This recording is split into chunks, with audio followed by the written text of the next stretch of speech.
Hello, this is Morel Benard with the continuing story of A Christmas Carol. Yes, do they know it's Christmas? A Christmas Carol. So, last words were that, and came upon his feet again without a stagger. And please subscribe and please share this video of A Christmas Carol. When the clock struck 11, this domestic ball broke up. Mr. and Mrs. Fizwiz took their stations, one on either side of the door, and shaking hands with every person individually as he or she went out, wished him or her a Merry Christmas. When everyone had retired but the two apprentices, they did the same to them, and thus the cheerful voices died away, and the lads were left to their beds, which were under a counter in the back shop. During the whole of this time, Scrooge had acted like a man out of his wits. His heart and soul were in the scene, and with his former self. He corroborated everything, remembered everything, enjoyed everything, and underwent the strangest agitation. It was not until now, when the bright faces of his former self and Dick were turned from them, that he remembered the ghost, and became conscious that it was looking full upon him, while the light upon his head burned very clear. "A small matter," said the ghost, "to make these silly folks so full of gratitude." "Small," echoed Scrooge. The spirit signed to him to listen to the two apprentices, who were pouring out their hearts in praise of Fizwiz, and when he had done so, said, Why, is it not?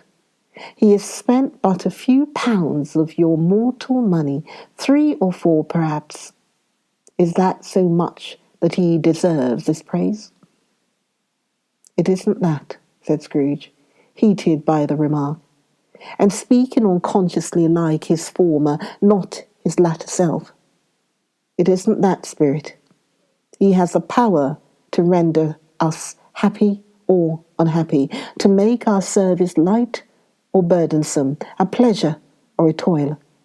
Say that his power lies in words and looks, in things so slight and insignificant that it is impossible to add and count them up. What then? The happiness he gives is quite as great as if it cost a fortune." He felt the spirit's glance and stopped. "What is the matter?" asked the ghost. "Nothing particular," said Scrooge. "Something, I think," the ghost insisted. "No," said Scrooge, "no. I should like to be able to say a word or two to my clerk just now, that's all." His former self turned down the lamps as he gave utterance to the wish, and Scrooge and the ghost again stood side by side in the open air. "My time grows short," observed the spirit.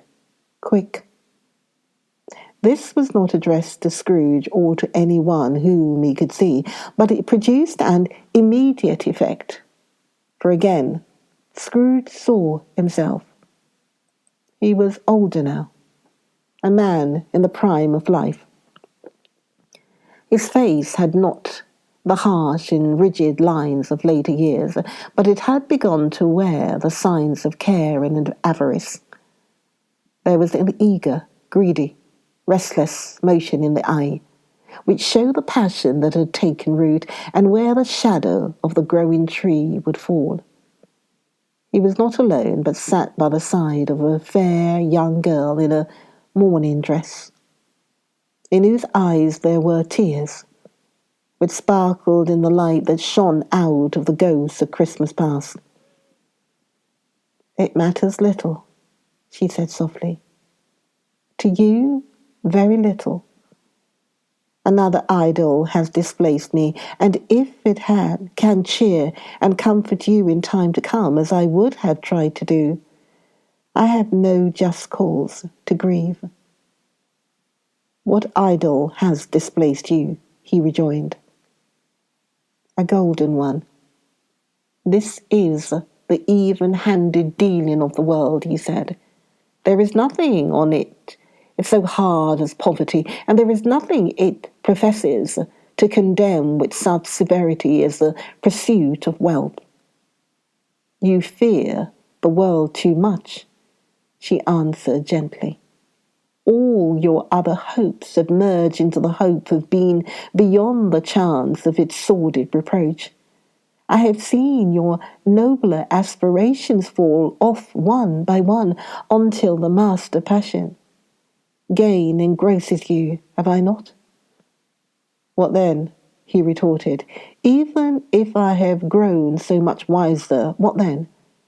I am not changed towards you. She shook her head. Am I? Our contract is an old one. It was made when we were both poor and content to be so, until, in good season, we could improve our worldly fortune by our patient industry. You are changed. When it was made, you were another man. I was a boy, he said impatiently. Your own feelings tells you that you were not what you are, she returned. I am. That which promised happiness when we were one in heart is fraught with misery now that we are two. How often and how keenly I have thought of this, I will not say. It is enough that I have thought of it and can release you. Have I ever sought release? In words? No, never. In what then? In a changed nature, in an altered spirit, in another atmosphere of life, another hope as its great end, in everything that made my love of any worth or value in your sight. If this had never been between us, said the girl, looking mildly, but with steadiness upon her, tell me, would you seek me out and try to win me now? Ah, no. He seemed to yield to the justice of this supposition in spite of himself, but he said with a struggle, You think not? I would gladly think otherwise if I could, she answered. Heaven knows. When I have learned a truth like this, I know how strong and irresistible it must be.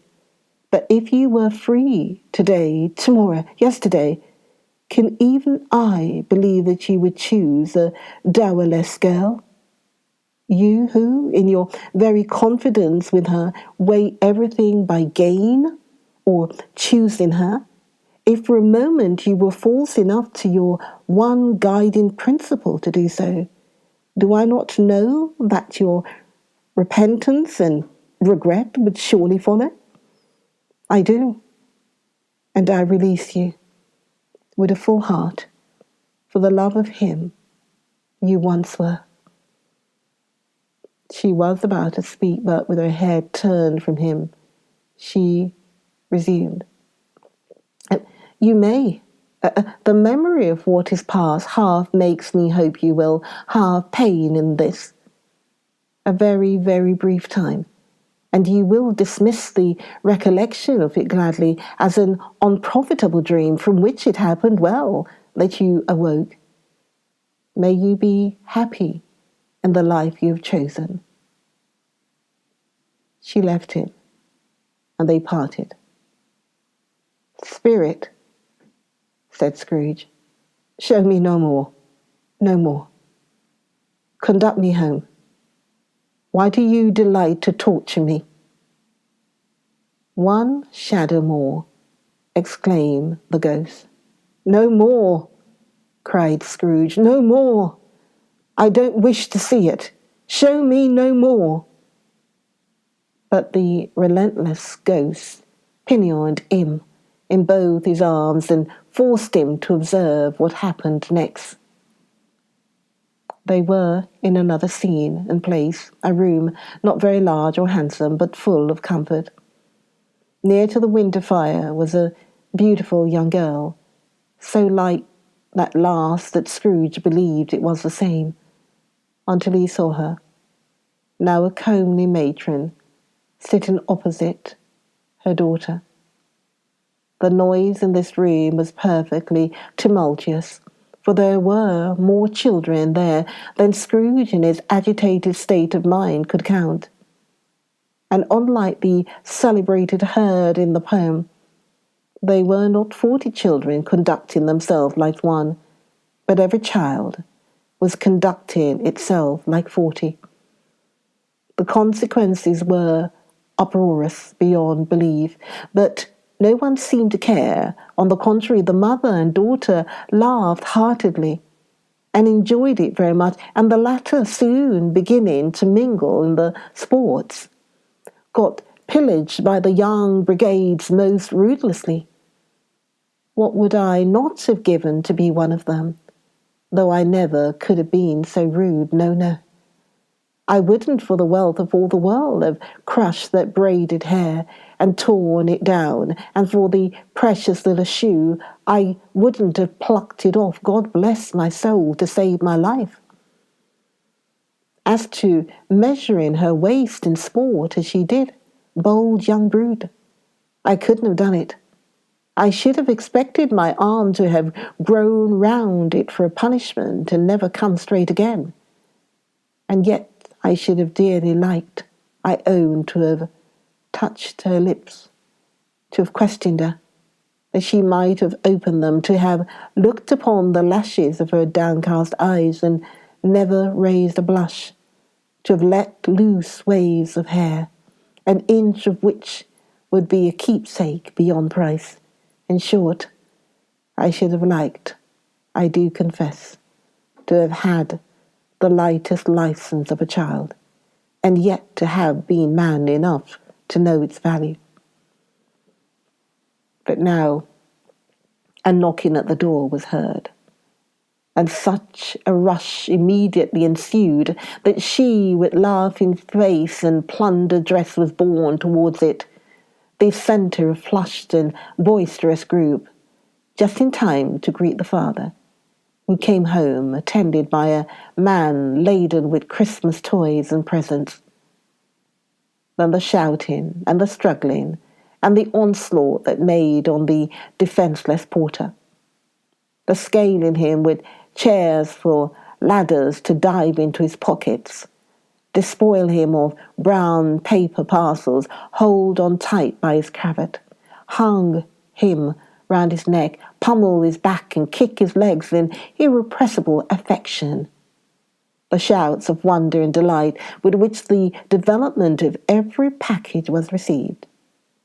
The terrible announcement that the baby had been taken in the act of putting a doll's frying pan into his mouth, and was more than suspected of having swallowed a fictitious turkey glued on a wooden platter. The immense relief of finding this a false alarm, the joy and gratitude and ecstasy, they are all indescribable alike. It is enough that by degrees the children and their emotions got out of the parlour, and by one stair at a time up to the top of the house, where they went to bed, and so subsided. And now Scrooge looked on more attentively than ever when the master of the house, having his daughter leaning fondly on him, sat down with her and her mother at his own fireside. And when he thought that such another creature, quite as graceful and as full of promise, might have called him father, and being a springtime in the haggard winter of his life, his sight grew very dim indeed. "Bella," said the husband, turning to his wife with a smile, "I saw an old friend of yours this afternoon." "Who was it?" "Guess." "How can I? Tut, don't I know?" she added in the same breath, laughing as he laughed. "Mr. Scrooge." Mr. Scrooge it was. I passed his office window, and as it was not shut up and he had a candle inside, I could scarcely help seeing him, His partner lies upon the point of death, I hear, and there he sat alone, quite alone in the world, I do believe. Spirit, said Scrooge in a broken voice, remove me from this place. I told you, these were shadows of the things that had been, said the ghost. That they are what they are, do not blame me. Remove me, Scrooge exclaimed. I cannot bear it. He turned upon the ghost, and seeing that it looked upon him with a face in which some strange way there were fragments of all the faces it had shown him, wrestled with it. Leave me. Take me back. Haunt me no longer. In the struggle, if that can be called a struggle, in which the ghost, with no visible resistance on its own part, was undisturbed by any effort of its adversary, Scrooge observed that its light was burning high and bright, and dimly connecting that with its influence over him, he seized the extinguisher's cap, and by a sudden action pressed it down upon its head.